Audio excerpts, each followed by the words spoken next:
Hi, and welcome to day 15 of the Dungeons & Dragons 30-day challenge, revised edition.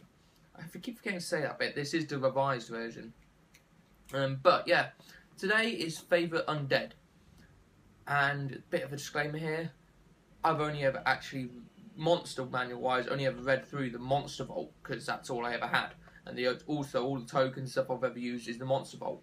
Instead, I've got the NPC codexes and the bestiary codex boxes and stuff like that from Pathfinder, but ignore those. So I don't actually know, my monster knowledge for Dungeons & Dragons, as in play-wise, is very limited. Because it's basically whatever was in the red box, whatever was in the Monster Vault, and whatever's been in the game days. Because I've done most of the game days, at least in the UK anyway. So yeah, it's going to be a little iffy for the next 7 or so day challenges because they're all based on favourite monsters.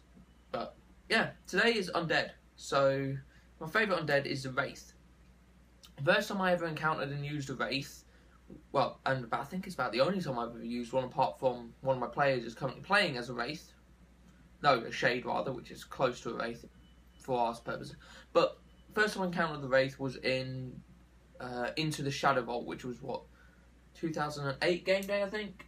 Yeah, it was a level 1 encounter zone, and it was a good fun. The Wraith, I changed it up when we played it at home. I had the Wraith, instead of being anything, I had the Wraith follow them, and it was actually the spirit of someone they'd been sent to get from this tomb. Well, they'd been sent to like go into the Shadow of Haunt and see what's going on. Why have people disappeared? Why have they never come back? And this is the last adventurer that went there basically as a cleric, managed to preserve their spirit but was corrupted when they died, and so came back as a Wraith. They beat the Wraith using holy energy and it came back. But yeah, I like the Wraith mainly because, well, they can go through shit. I think that's brilliant. Ghosts, yeah, they can do that as well, and certain mages and stuff can do that if they've got illusion.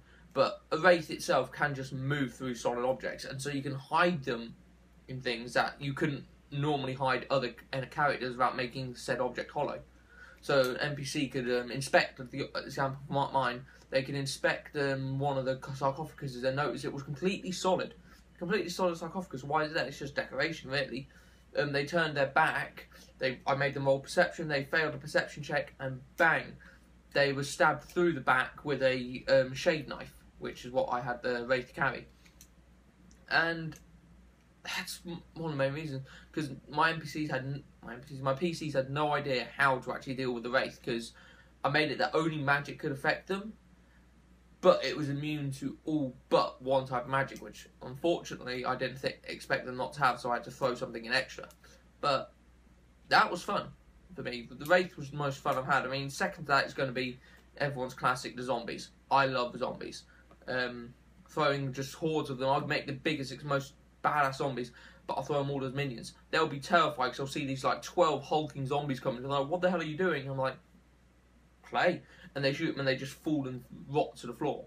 And they enjoy that, so yeah, it's definitely Wraith. I mean, Wraith, then Zombie, and then Vampire, because I'm a stickler for the classics.